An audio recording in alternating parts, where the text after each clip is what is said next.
Olá, gente. Boa noite, bom dia, boa tarde, independente do horário que chegue esse vídeo em você aí no seu YouTube, na internet.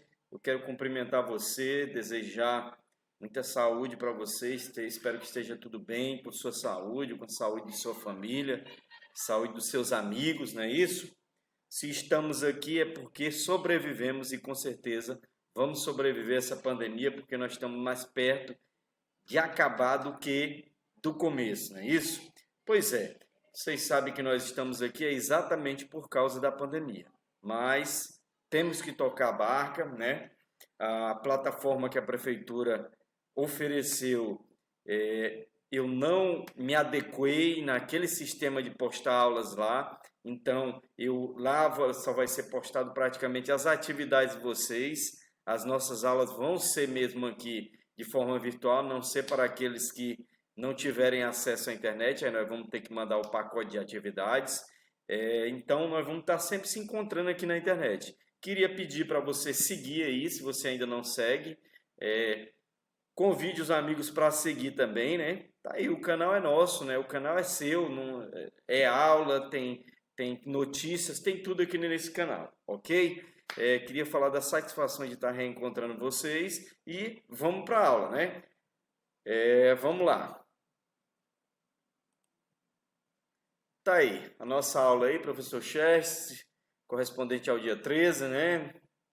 Nono ano, né?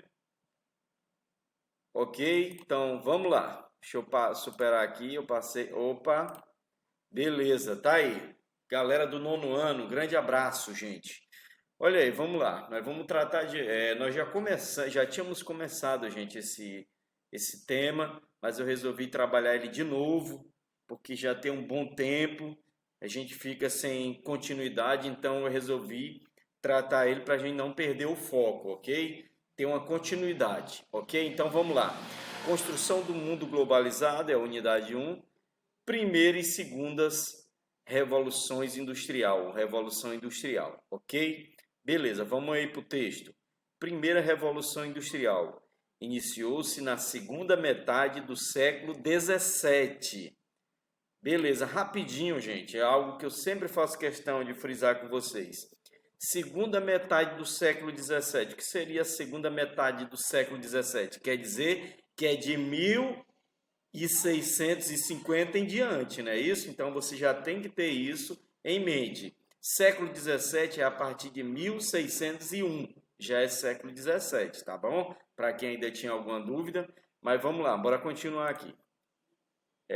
Primeiro na Inglaterra, ou seja, na Inglaterra nasceu a Revolução Industrial, você vai ver por quê, não é isso? Depois expandiu-se para outros países, como França, não é isso? Bélgica, Países Baixos, Rússia, Alemanha e Estados Unidos. Ok? Gente, sobre Países Baixos, deixa eu pegar aqui, abrir um outro parêntese. Países Baixos, quando eu falo em Países Baixos, aqui nós estamos falando de Holanda, não é isso? Por que Países Baixos? Porque, se você não, desculpa, se você não sabe, mas a Holanda tem sua superfície, grande parte de sua superfície abaixo do nível do mar. Por isso é considerado Países Baixos, ok? Vamos seguindo aqui. Tá tudo ok? Opa. Ah, não, passei mesmo certo. Ok, aí nós já temos umas fotos aqui, ó. Nós temos aqui um dos primeiros motores a combustão aqui, né? Nós temos aqui a locomotiva, não é isso? Esse motor a combustão não era para estar aqui, viu, gente? Eu vou pedindo desculpa para vocês. Então, nós temos uma locomotiva aqui, que é um dos primeiros. Na verdade, foi o primeiro meio de transporte a vapor desenvolvido, foi a locomotiva, o trem, né? O trem a vapor. Como também depois o navio a vapor, o barco a vapor, ok? Aqui embaixo nós temos os primeiros teares, né? Teares manuais, né? Com uma pessoa operando. À direita você já vê aí um TA mecânico, né? Com mais de duas pessoas operando, que já era um TA industrial, né?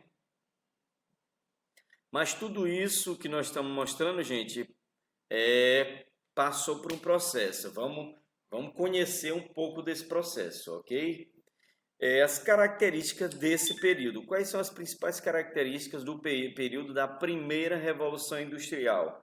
Primeira característica: desenvolvimento de novas tecnologias e descoberta científica. Ou seja, não seria possível tudo isso ter acontecido se o homem não tivesse desenvolvido novas técnicas, novos instrumentos através de tecnologias e descobertas científicas, né? Que não são próximas, mas não é a mesma coisa, ok? Por exemplo, a força hídrica, né? Ou seja, a força movida pela água. Depois o motor a vapor, né? Isso. Depois já na segunda revolução industrial, motor a combustão e assim sucessivamente. Mas vamos continuando aqui. Domínio de indústrias têxteis e mineradoras. O que são as indústrias têxteis, gente? Deixa eu voltar aqui para mim. As indústrias têxteis, gente, são as indústrias de tecido. Então, como você viu aí, a primeira grande máquina industrial foi um tear mecânico. O que é um tear mecânico? É a máquina que ela transforma o algodão em fios e depois transforma em tecido. Então, até então, a Inglaterra, como em todo mundo, o processo era lentíssimo, né? Ou seja, para fazer um lençol era um Deus nos acuda. Mas a partir dos teares mecânicos, né? Dos teares de vários fios, a coisa andou muito mais rápido. Um lençol, um pano, era feito com a velocidade muito maior, né? Então, a indústria que mais se desenvolveu nesse primeiro período foi a indústria têxtil, né? Ou seja, a Inglaterra e esses outros países, eles vendiam tecido para o mundo todo. E tecido, vocês sabem, todo mundo precisa, né? A não ser quem tem a cultura de viver nu, como os nativos brasileiros e outros povos nativos de outros planetas, de outros países, né? De outros continentes. Então vamos continuando aqui, o domínio da indústria têxtil e mineradora. Por que a mineradora, gente? Porque nesse momento da descoberta da máquina a vapor, o principal combustível da máquina a vapor era o carvão mineral. Então, o carvão mineral ele tinha que ser extraído do fundo da terra, né? Que ele não ficava no primeiro... em alguns lugares ele estava até a flor da terra, né? Sobre a terra. Mas com o uso começaram a ter que cavar e ir atrás dele, né? Buscar ele no subsolo. Então a indústria mineradora teve que se desenvolver para ir atrás desse combustível que era o carvão mineral. Aqui, como eu já disse, né, o carvão como principal fonte de energia, é importante a gente dizer que esse carvão não é o carvão que nós conhecemos aqui. O carvão que nós conhecemos aqui é a madeira, que é colocada em fornos e ele não queima, ele só é consumido a ponto de ficar aquele torrão de madeira preto, né? Mas ali ele não está consumido, ele ainda pode, como vocês sabem, para fazer churrasco, etc. Então, esse carvão é diferente. É um carvão mineral, é um carvão que se encontra debaixo da terra, não é isso? Ele queima tanto quanto ou mais que o carvão de madeira, mas ele é mineral, ok? Ele é tirado da terra. A dura exploração do trabalhador, né? Isso aí eu coloquei aqui, baixos salários e jornada de trabalho de 14 a 16 horas. Agora deixa eu olhar para a tua cara. Gente, você imagina o que é o cara trabalhar entre 14 a 16 horas. E isso era o que normalmente acontecia, e isso é instituído pelas leis, né? 14 a 16 horas as pessoas trabalhavam, não é isso? Agora você imagina, hoje o que a lei determina é 8 horas, você tem um momento do cafezinho, um momento do lanche, né?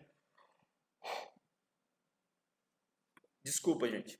O momento do lanche, você pode sair para tomar água, para ir no banheiro, e nesse tempo aí não era bem assim, não. Você até tinha, mas não era igual acontece hoje em dia, não, né? Era trabalhando 14 horas e com o fiscal no teu pé para ver se tu estava fazendo teu trabalho, se tu não descansava, se tu estava se encostando na parede. Não, era 14 horas mesmo daquele jeito, né? Então, e os salários, ó, como diz aí o outro, né? Os salários baixíssimos, muito trabalho e pouco rendimento. Aí você pode me perguntar, mas por que que as pessoas aceitavam? Porque não tinha outra oportunidade. A Revolução Industrial, além de tudo, ela criou uma oportunidade para as pessoas, porque no campo as pessoas passavam fome. Isso eu já devo ter falado para as minhas turmas a respeito disso. A fome era muito comum, gente, naquela época, né? Eu até já disse para vocês, tem relatos daquele período dali, da Idade Média para a Idade Moderna, onde as pessoas, quando iam fabricar o pão, eles botavam serragem de madeira para ver se o pão rendia, né?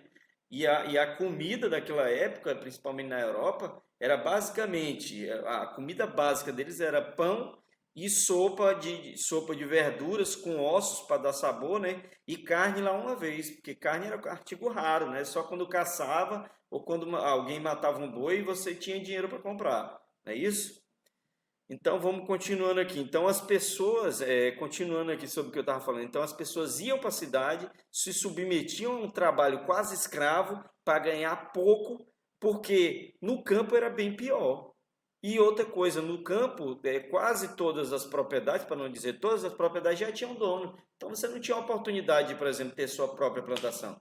Você ia trabalhar para os outros, ganhando quase nada e correndo sério risco de passar fome. Então, se era pesado 14, 16 horas de trabalho e baixos salários, no campo estava bem pior. Então é por isso que a gente muitas vezes diz, mas por que as pessoas se submetiam? É porque não tinham outra opção.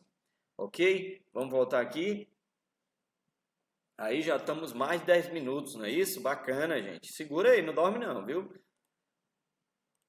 Ok. Divisão internacional, deixa eu ver se está certo. Ok, opa. Isso, divisão internacional do trabalho. Nesse momento, gente, começou isso que nós chamamos, que nós abreviamos como DIT, né? Que é Divisão Internacional do Trabalho. Ou seja, cada país se tornou especialista em determinado produto. Por exemplo, a Inglaterra era líder mundial na produção de tecidos, né? Existia o país que era líder mundial na fabricação de sapatos. A Inglaterra também, mas existiam países que eram os mais especialistas em sapatos. Existia o país que era líder mundial em fabricação de canetas, líder mundial na fabricação de chapéus, né? Então criava-se uma demanda, existia uma demanda e existia alguém fabricando, né? Ok? Então vamos seguindo aqui. Os países industrializados passaram a controlar a economia mundial, né? Seria do mundo aqui, eu confundi, mas tudo bem. A economia mundial, tornando os demais países fornecedores de matéria-primas e consumidores de produtos industrializados. Muito bem, então nesse período aí da primeira revolução industrial, gente, a Inglaterra e alguns países europeus e depois os Estados Unidos, qual era o papel que eles ocupavam? Eles ocupavam o papel de industrializados, fornecedores de produtos, ou seja, fabricantes de produtos. Para todo o resto do mundo, sobrava o quê? Fornecer matérias-primas e consumir esses produtos. Tanto é que, no caso, vamos botar o Brasil nesse período o Brasil era um reles consumidor, né? Tanto é que a Inglaterra, ela forçou, para vocês terem ideia, no Brasil a libertação dos escravos aconteceu em 1888. Na Inglaterra, desde 1808, né? Desde 1808, os escravos já eram livres. Aí você me diz, nossa, mas como os britânicos, os ingleses são bonzinhos, né? Como eles foram bonzinhos para os escravos, para as pessoas negras daquela época. Não, é porque eles sabiam que o escravo negro, africano, de origem africana, ele na senzala ele não podia consumir.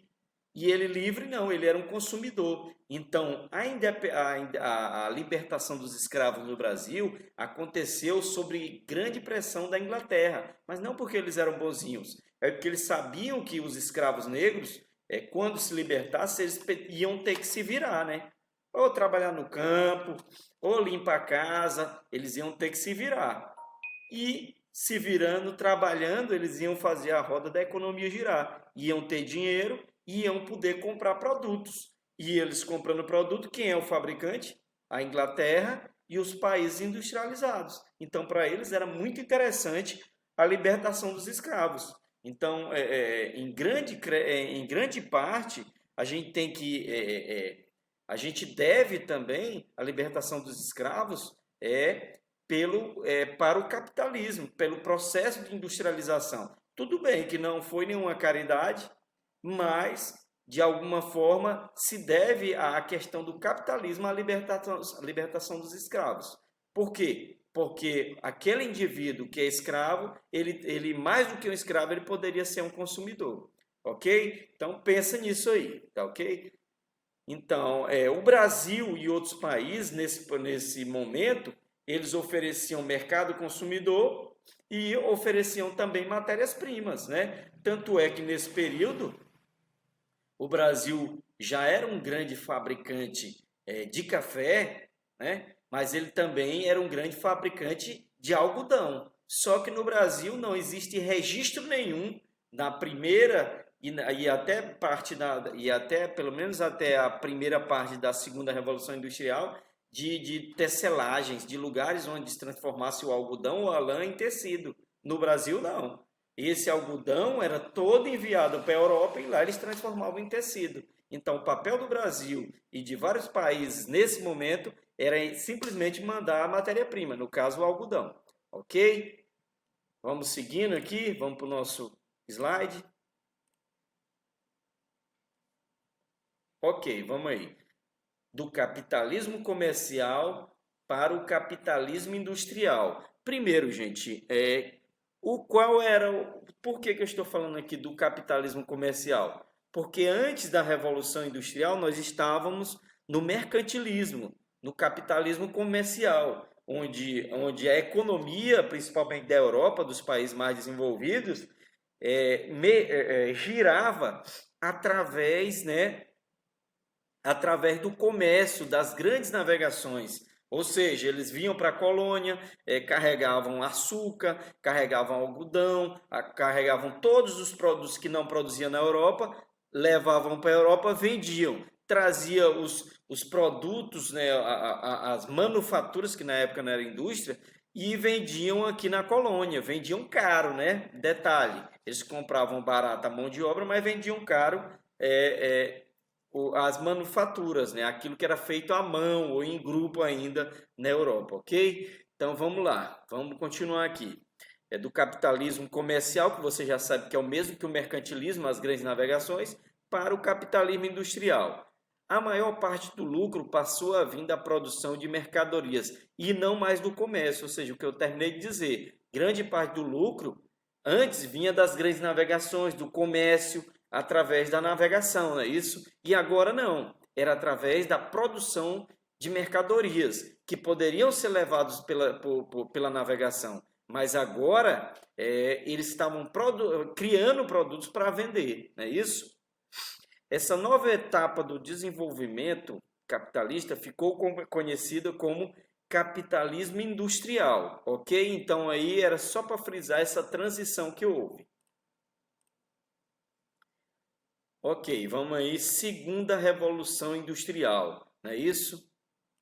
Gente, antes da gente entrar na segunda revolução industrial, eu quero frisar aqui também que quando a gente fala das características da primeira revolução industrial, a gente fala do motor a vapor, não é isso? Da descoberta do motor a vapor e também dos teares mecânicos, que foram as primeiras máquinas que substituíram o trabalho diretamente do homem, né, com máquinas. Que inclusive teve muito naquele momento quem queria destruir, né, os trabalhadores. Em muitos lugares houve revolta onde as pessoas tentavam destruir esses teares mecânicos, porque eles sabiam que um tear daquele substituía o trabalho de dezenas de pessoas. Ok? Então vamos seguindo, abrir esse parêntese aí. Ok, agora vamos para a segunda revolução industrial. Na segunda metade, essa parte que você desconsidera, viu? Na segunda metade do século, o que, gente? X e X1X, né?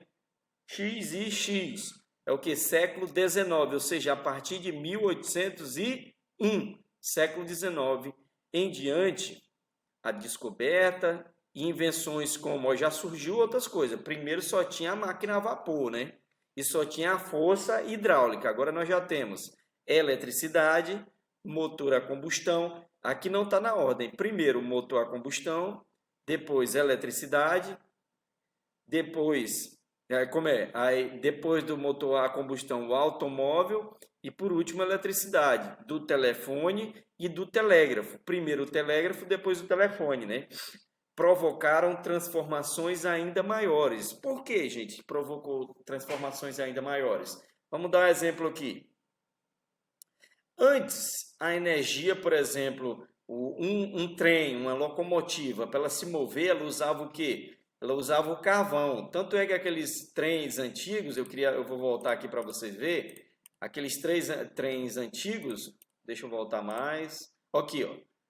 Prestem atenção nessa imagem aqui, ó, do trem aqui, é a que está superior à direita da sua tela. Você vê que a locomotiva, né, esse tubozão de ferro aqui, que é onde fica a pressão do vapor, né? Aqui onde tem essa casinha aqui, né, é onde ficava o operador, né, o cara que operava o trem.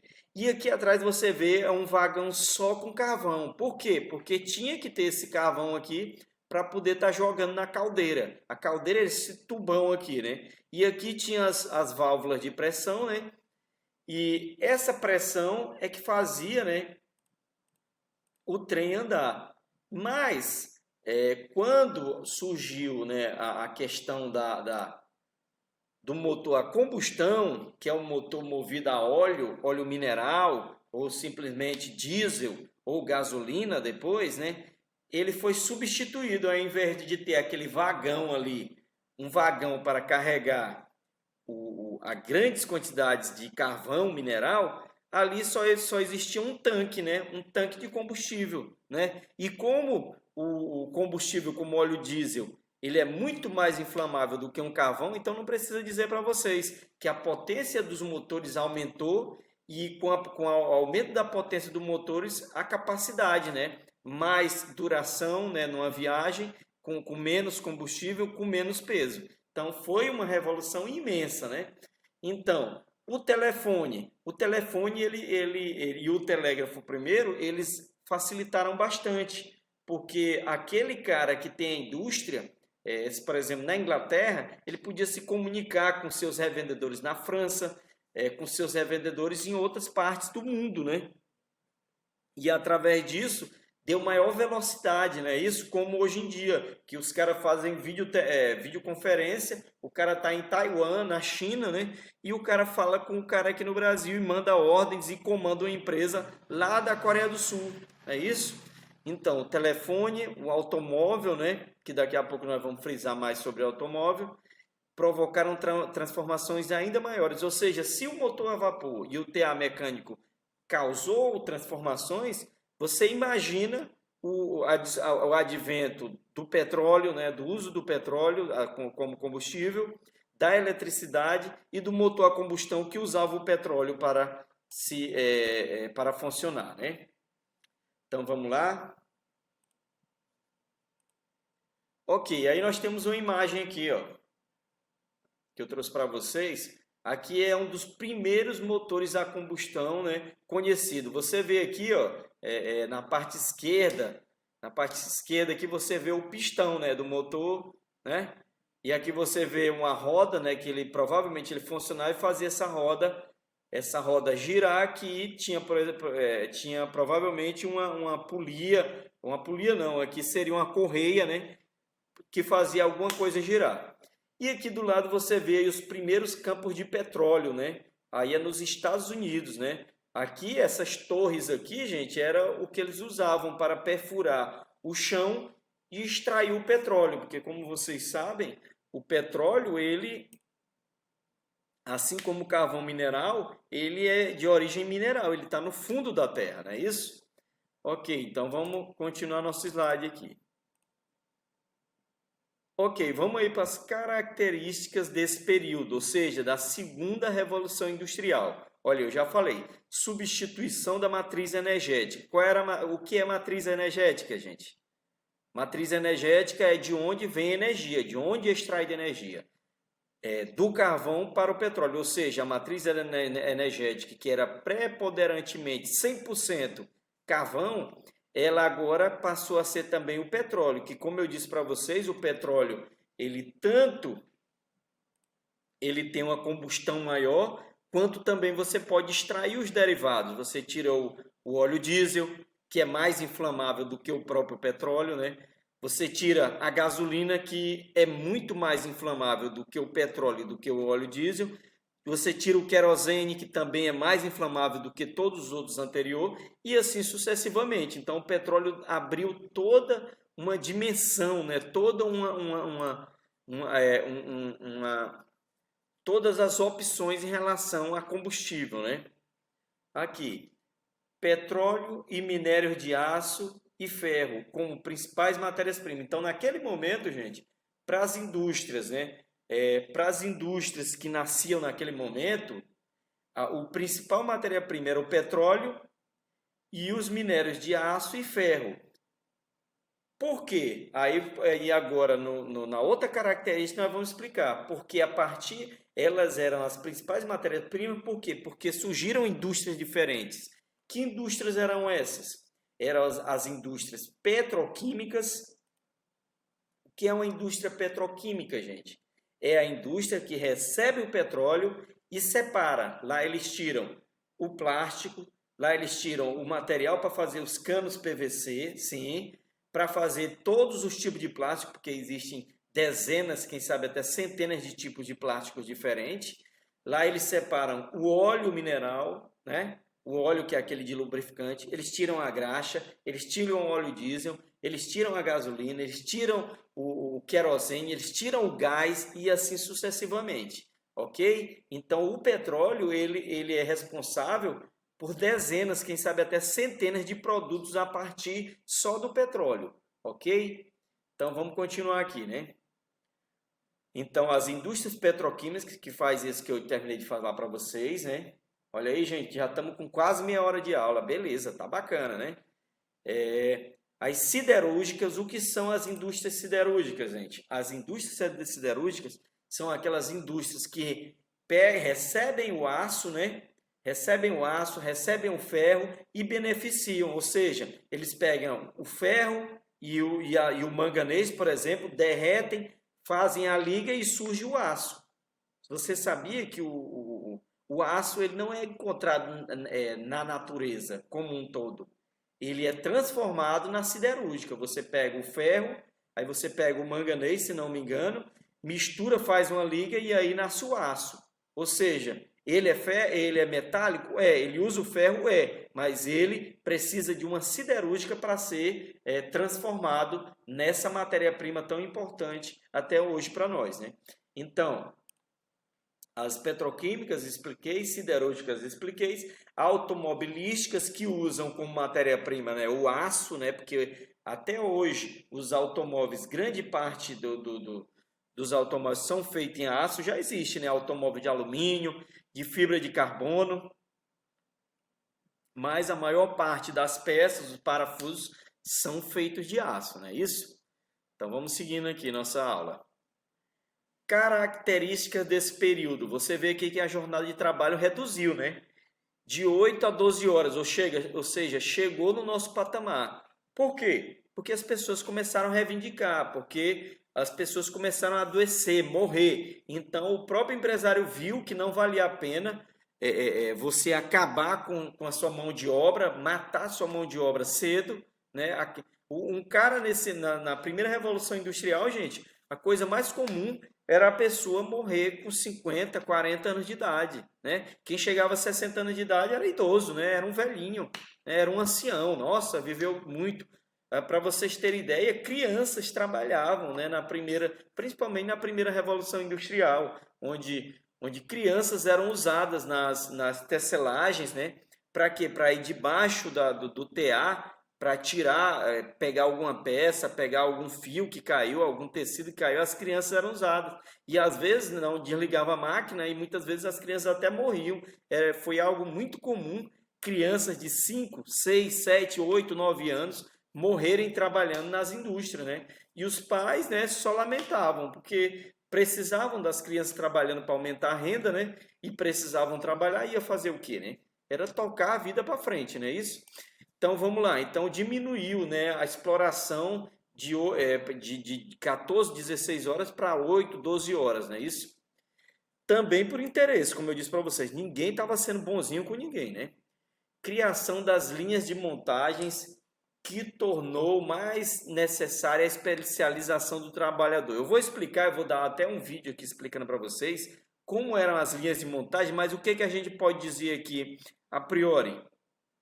Que cada trabalhador ou cada grupo de trabalhador era selecionado para fazer um determinado trabalho. Por exemplo, o automóvel. Existia aquela equipe que cuidava só dos pneus e das rodas, né? Existia aquela equipe que cuidava só dos vidros dos carros, existia aquela equipe que cuidava só do motor, da parte mecânica, né? E existia aquela equipe que cuidava da fuselagem. E como também poderia existir uma equipe que cuidava só da pintura e da montagem. Então isso era a divisão do trabalho em linhas, né? Linhas de montagens. Vamos lá. Ampla integração entre capital industrial e capital bancário. Os bancos assumiram o controle das empresas. O banco financia o desenvolvimento do produto. O que eu quero dizer com isso, gente? Os banqueiros viram que a indústria era um excelente negócio. E eles tinham dinheiro para gastar. Até porque no mercantilismo, na Europa se acumulou grande riqueza, né? Por quê? Porque nas colônias se produzia ouro, se produzia outros metais preciosos, como prata, né? Se produzia, se extraía pedras preciosas. E o que acontece? Toda essa riqueza ficou guardada, né? Toda essa riqueza ficou guardada nos bancos. E o que acontece? Esses banqueiros viram a oportunidade, viram os industriais trabalhando e eles simplesmente ofereceram, olha, tua indústria é boa, tua indústria produz muito tecido, mas se eu botar dinheiro aí, tu vai poder comprar mais teatro, vai poder melhorar teu equipamento, tu vai poder fazer outros tipos de tecido, então eu boto dinheiro aí na tua empresa, só que eu quero participar do lucro. E aí o industrial querendo dinheiro, né, recebia o dinheiro do banqueiro e os dois se tornavam sócios. O banqueiro não entrava com trabalho, só entrava com dinheiro e recebia os juros e parte do faturamento, não é isso? Ok, então vamos seguindo aqui. Surgimento das multinacionais, mão de obra barata e mercado consumidor. O que são as multinacionais, gente? As multinacionais, nós vamos tratar mais especificamente à frente disso aí, as multinacionais são as empresas que, por exemplo, uma empresa da Inglaterra, por exemplo, o Rolls-Royce, né, que fabrica aquele carro lindo, né? Ela fabricava o Rolls-Royce lá na Inglaterra, mas ela descobriu, por exemplo, que deixa eu ver um país aqui, um país europeu mais, na Bélgica, por exemplo, que é um país mais pobre que a Inglaterra nesse período. Ele descobriu que na Bélgica os trabalhadores ganham menos, né? E que lá ele pagava menos imposto. Então ele continuava na Inglaterra, mas abriu uma indústria na Bélgica. E lá fabricava os carros, mandava os carros para a Inglaterra e para toda a Europa e faturava do mesmo jeito, pagando menos para o trabalhador, pagando menos imposto. Não é isso? Basicamente é isso. Isso é só um exemplo, viu, gente? Mão de obra barata, falei, e mercado consumidor. Como eu disse, o cara ele montava a fábrica, por exemplo, dando o nosso exemplo hipotético, na Bélgica, lá ele tanto tinha mão de obra barata, como ele também deixava seu produto bem mais perto daquele consumidor, da Bélgica, da Holanda, que é do lado, né? Da Dinamarca, que é pertinho também, né? Da Escandinávia, daqueles países da Escandinávia, como Noruega e Suécia. Então ele tanto podia ter uma indústria perto do consumidor, quanto também gastava menos, por exemplo, com o trabalhador. Ok? É oportunidade, né? Os caras vivem disso. linha de montagem segundo Ford ou Fordismo. O que é uma linha de montagem, gente? Segundo Ford, que foi o grande desenvolvedor das linhas de montagem no mundo. Olha aí, nesse sistema de produção em massa, as linhas de montagens eram semiautomáticas, ou seja, cada funcionário ou grupo ou time de funcionário era responsável por uma ação específica dentro da linha de produção. Eu terminei de falar para vocês, né? Por exemplo, dando um exemplo de uma fábrica de automóvel, no caso a Ford. Existia uma equipe ou aquele funcionário que cuidava do estofado, existia uma equipe ou um funcionário que cuidava dos pneus, das rodas, existia uma equipe ou um funcionário que cuidava da parte da lataria do carro, uma outra equipe ou um funcionário que cuidava do motor, e cada um era especialista nisso. Ele não trabalhava com outra coisa, ele só mexia com isso. Existia o cara da pintura, né, ou a equipe de pintura que só cuidavam disso, ok? Por isso que diz aqui, semiautomáticas, ou seja, praticamente trabalhava sozinho, né? A fábrica ela era um organismo onde, por exemplo, tinha um coração que bombeava o sangue, né? O nosso corpo, por exemplo, a gente pode considerar uma linha de montagem. Nós temos o coração que está fazendo o trabalho dele, o cérebro fazendo o dele, o rim fazendo o dele, ou seja, cada um está cumprindo sua função para quê? Para que essa grande indústria faça seu trabalho. Não é isso? Deu para entender, gente? Beleza. Acordos, nós já estamos aí, gente, com 40 minutos. Daqui a pouco nós vamos em uma hora de aula, né? Muito bom, obrigado aí quem está acompanhando, não é isso? E vamos lá, bora vencer o sono, vencer tudo isso e vamos estudar, não é isso? Estamos aqui para isso. Vamos lá, acordos e associações entre empresas. Vamos ver aqui o slide. Acordos e associações entre empresas. O capitalismo financeiro promoveu a concentração de capital graças ao estabelecimento de acordos e associações entre empresas, gerando grandes corporações, muitas das quais constituíram trust, holding e cartéis. Não é isso? Não é quartel, não, é cartéis, né? Então, gente, as empresas começaram a crescer, né? Começaram a crescer, a se desenvolver e chegava um momento em que determinado empresário se interessava em atuar em vários campos, né? Vários campos da economia e também se interessava também por outras empresas, inclusive concorrente. Então, para isso, apareceu esses sistemas como trust, holding e cartéis. Vamos conhecer como é que funciona aí. O trust, né? Agrupamento de empresas que perdem sua autonomia sendo incorporadas por outras maior. Gente, a gente tem um exemplo muito prático aqui no Maranhão, né? Disso que aconteceu, né? Qual é o exemplo que nós temos aqui? Nós temos o Guaraná Jesus, né? Que até 1900, até 2002, ou, se não me lembro, se não me falha a memória, até 2000 por aí, ele era uma empresa regional, mas foi o quê? Adquirido por uma empresa internacional, no caso a Coca-Cola. E hoje em dia ele faz parte, né, do cardápio de refrigerantes e bebidas da Coca-Cola, né? Inclusive é uma bebida extremamente bem vendida, é o Guaraná Jesus. E realmente o Guaraná Jesus é muito gostoso. Dos refrigerantes que eu conheço, é um dos mais gostosos, né? Então, foi comprado pela Coca-Cola. Outro exemplo é a Embraer, que foi que terminou que o negócio não terminou, terminou não vingando, mas a Embraer, que fabricava aviões, que inclusive já concorria com a Boeing, que é uma grande fabricante de aviões no mundo, junto com a Airbus, né? A Boeing tentou comprar a Embraer. Por quê? Porque a Embraer estava se superando, estava entrando no mercado da Boeing. Aí a Boeing achou por melhor fazer um grande investimento de comprar a empresa do que concorrer com a empresa que poderia até ocupar espaços dela, né? Terminou que o negócio não vingou, melhor, né? Pois vamos seguindo aqui, gente. Ok, Coca-Cola. Olha aí o exemplo que eu botei aqui. Olha aqui como era o Guaraná Jesus, né? Antes da venda para a Coca-Cola. Eu ainda cheguei a beber do refrigerante assim. Vocês são muito jovens, não chegaram ainda a conhecer o Guaraná Jesus anterior, mas o gosto era muito parecido. A fórmula, na verdade, é a mesma, né? E aqui o Guaraná Jesus já depois de ser incorporado, né, à Coca-Cola. Vamos lá, monopólio. Olha aí, gente, estamos aí nos 45 minutos quase aí do primeiro tempo. Monopólio, quando a empresa atua sozinha em determinado setor. Ou oligopólios, quando poucas empresas controlam determinado setor. O que é um monopólio, gente? Por exemplo, Vamos dizer que aqui eu fosse o dono de uma empresa que vendesse e distribuísse cimento aqui para toda a região. A minha marca era o Cimento X, né?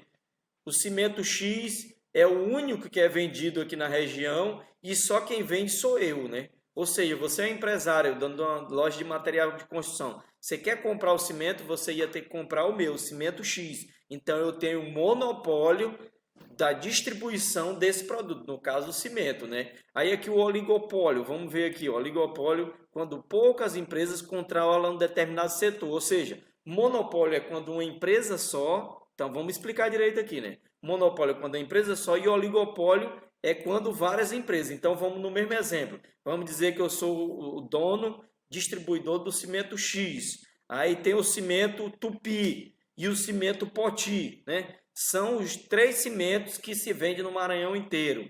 Então, existe um oligopólio. Por quê? Porque vamos dizer que existem dezenas de outras marcas e essas outras marcas não conseguem vender e distribuir no Maranhão. Então, está caracterizado um oligopólio. Ok? Deu para entender? Então, vamos seguindo, né? Vamos que o tempo está acabando. Vamos lá. Holding. Uma empresa constituída somente para administrar um conglomerado. Existe para defender os interesses do grupo, procurando gerenciar o fornecimento de matéria-prima, produção e comercialização. Gente, esse holding, o holding é como se fosse uma empresa, um escritório, uma administração. Vamos dizer que eu fosse dono da Suzano, da Coca-Cola, da LG e da Samsung.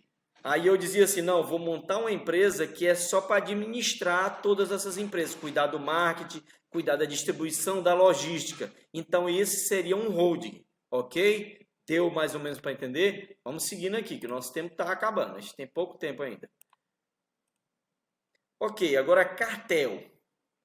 Cartel, empresas autônomas do mesmo ramo que se reúnem para controlar as fontes de matéria-primas, sua transformação e os preços, repartido entre si os mercados de vendas e os lucros. Olha só, olha que interessante isso aqui, o cartel já é diferente. Ou seja, são empresas autônomas. Como assim empresas autônomas? Não é do mesmo dono, cada uma tem seu dono, cada uma tem sua renda, cada uma tem seu faturamento, cada uma tem sua administração.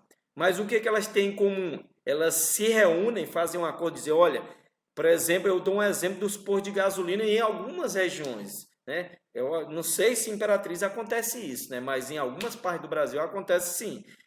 Postos de gasolina, eles recebem o produto é o mesmo, né? Só muda a distribuidora, mas eles combinam de vender todo mundo o mesmo preço.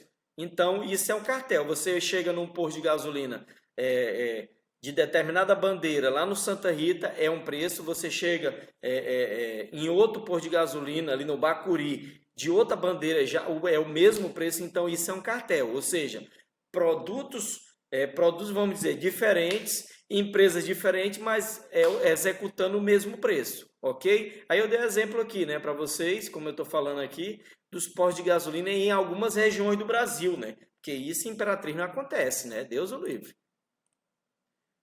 Ok? Deixa eu ver se eu passei demais aqui. Certo. Agora, multinacionais. Nós já falamos e agora nós vamos insistir em cima das multinacionais, não é isso? Olha, gente, estamos chegando aos 50 minutos. Bacana, né? Todo mundo acompanhando. Obrigado aí pela audiência, por estar aqui com a gente. E curta aí, né? Curta o canal aí, gente. Chama mais pessoas aí, os colegas para assistir. Se você tiver colegas de outra escola aí, diz, olha aí, meu professor aí dá aula no YouTube. Beleza, chama eles para cá para curtir, para seguir aí. Eu quero passar dos 1.000 seguidores aí, porque vai ter uma série de vantagens. Mas beleza, vamos lá. Multinacionais, também identificada como transnacionais, estão entre os principais agentes do processo de globalização.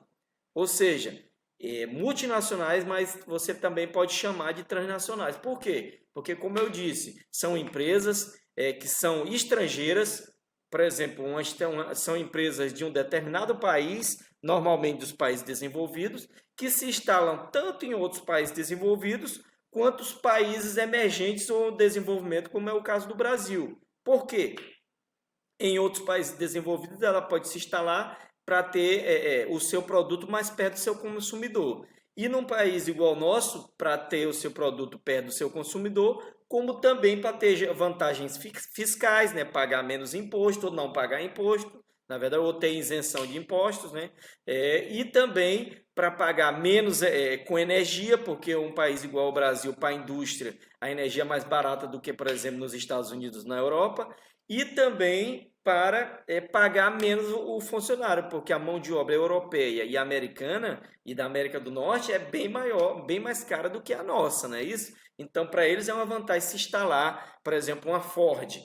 Para ela é melhor ter uma fábrica no Brasil, fabricar os automóveis e mandar até para os próprios Estados Unidos com um valor bem agregado bem menor, não é isso? Então vamos lá. Está dizendo também que são os principais agentes do processo de globalização. Por que eles são os principais agentes? Porque quem inaugurou essa questão por exemplo, de um país ter, por exemplo, produtos, indústrias dentro de outro país estrangeiro foram as multinacionais. E com isso, com a ascensão das comunicações, com a ascensão dos transportes, aí a globalização se dividiu para outras áreas, como cultura, né, e etc. Então vamos lá, se valem do atual desenvolvimento da comunicação e transportes, ou seja, se elas já conseguiam fazer o que elas faziam, imagina agora com as comunicações como são hoje, com o transporte, né? Antigamente, os barcos mais rápidos, né? Quando a gente ainda dependia de navio, os navios levavam até mês, né? Até 20, 30 dias para cruzar o oceano. Hoje em dia, para você cruzar o oceano daqui para Portugal, são 8 horas, 6 horas, né? Por aí. Ok? Então vamos lá.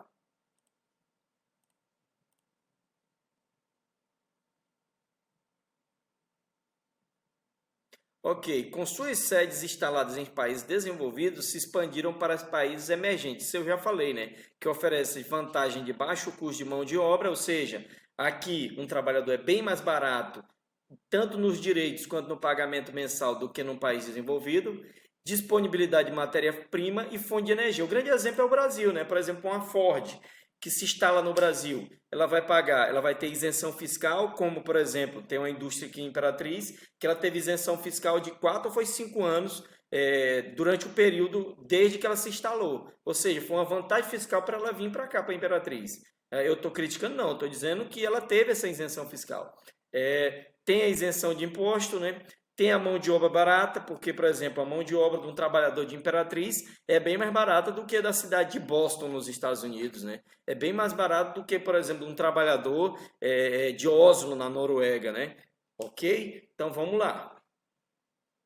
Mão de obra, disponibilidade de matéria-prima e energia. No Brasil, a gente tem muita energia. A energia, gente, essa energia elétrica é cara para nós. Agora, para a indústria, a energia é bem mais barata. Sem falar que aqui no Brasil, além da energia elétrica, tem o gás, né, principalmente no Sudeste, né? Tem a energia eólica, né, que já está bem instalada, bem desenvolvida no Nordeste, né? Entre outras fontes de energia e matéria-prima. O Brasil é o principal produtor de minério de ferro, gente. Então, uma empresa igual a Ford de automóvel que se instala no Brasil, ela só precisa que uma siderúrgica transforme esse minério de ferro em aço e ela já vai ter a matéria-prima pertinho dela com a despesa mínima, né? Diferente se ela estivesse nos Estados Unidos e dependesse do navio para levar esse minério de ferro ou o aço já em chapa, né, para eles fazer o trabalho. Ok? Então, vamos seguindo aqui.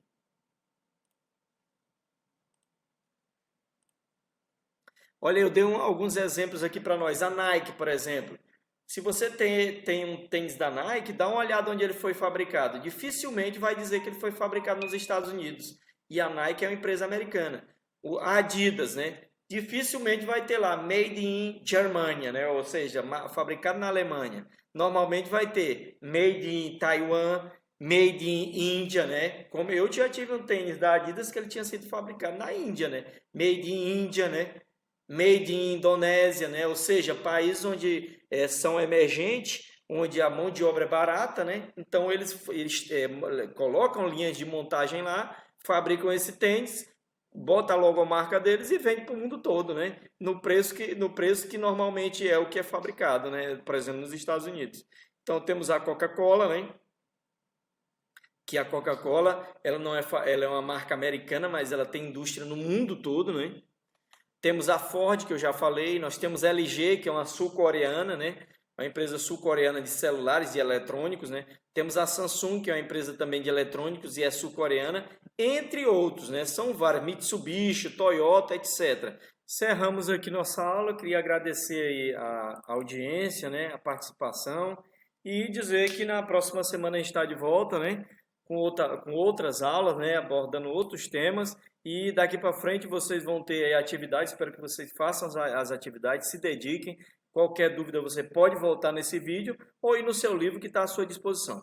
Beleza? Professor Xerxes aqui, foi um prazer estar com vocês, gente. Tudo de bom, desejo muita saúde para todos e até a próxima aula. A gente vai se encontrar sempre aqui no YouTube, né? Lá na plataforma Somente as Atividades, ok? Valeu, gente. Grande abraço. Até a próxima. Tchau, tchau.